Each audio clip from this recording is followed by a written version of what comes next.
চাঁদপুরের কচুয়া উপজেলায় ইকরা আক্তার ১৯ নামে ৩ মাসের অন্তঃসত্ত্বা এক গৃহবধূর রহস্যজনক মৃত্যু হয়েছে। বুধবার সকাল 11:30টায় উপজেলার বিতারা গ্রামের কপিল উদ্দিন বাড়ি থেকে তার মরদেহ উদ্ধার করে কচুয়া থানা পুলিশ।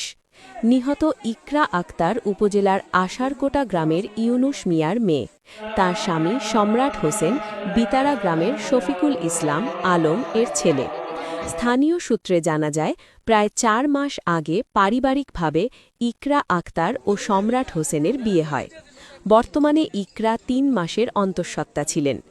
বিয়ের পর ইকরা জানতে পারেন তার স্বামী পূর্বে কুমিল্লায় আরেকটি বিয়ে করেছেন।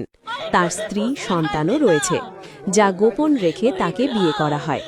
এ ঘটনাকে কেন্দ্র করে দাম্পত্য জীবনে শুরু হয় কলহ। পরিবারের দাবি, বিয়ের পর থেকেই ইকরার ওপর শারীরিক ও মানসিক নির্যাতন চালানো হচ্ছিল। বুধবার সকালে ইকরাকে তার মা ও বোন স্বামীর বাড়িতে পৌঁছে দিয়ে ফেরার পথে খবর পান ইকরা মারা গেছেন। নিহতর ভাই ইমন হোসেন অভিযোগ করে বলেন, আমার বোন আত্মহত্যা করেনি, তাকে পরিকল্পিতভাবে হত্যা করে গলায় ফাঁসের নাটক সাজানো হয়েছে। এদিকে কচুয়া থানার অফিসার ইনচার্জ মোহাম্মদ বোরহানুদ্দিন জানান, মরদেহ উদ্ধার করে ময়নাতদন্তের জন্য চাঁদপুর সরকারি মেডিকেল কলেজ হাসপাতালে পাঠানো হয়েছে। রিপোর্ট পেলে প্রকৃত ঘটনা জানা যাবে।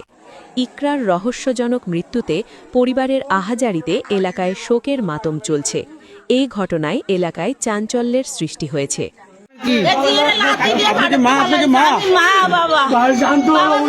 সকালে গিয়েছে ঝিয়ের বাড়িতে, সকালে জিরা জামাই যাই আনছে, মুরু আন্না দিয়া গেছি জামাই জিরে জামাই লই আইছে মুরো সকালবেলা আমার বাড়ি আসার কোটা। আপনাদের ধারণা কি? হ্যাঁ, আমরা বিচার চাই বাবা, বিচার চাই, জামাইয়ের বিচার চাই। আমি কি জন্য বিচার চান আপনারা? হ্যাঁ, আমি তার ফাঁসি দিবেন। তারা আমার জিয়ের বদলে আমার জি কয় তাই না দিব, তারা আমার জি কয় তাই না দিব। তারে ভ্যানের ভিতর থেকে বেশি করছি বাবা, তারে ভ্যানের ভিতর থেকে বেশি করছি বাবা, তারে বাবা গো, তারে বাবা ছাড়া কথা কই না।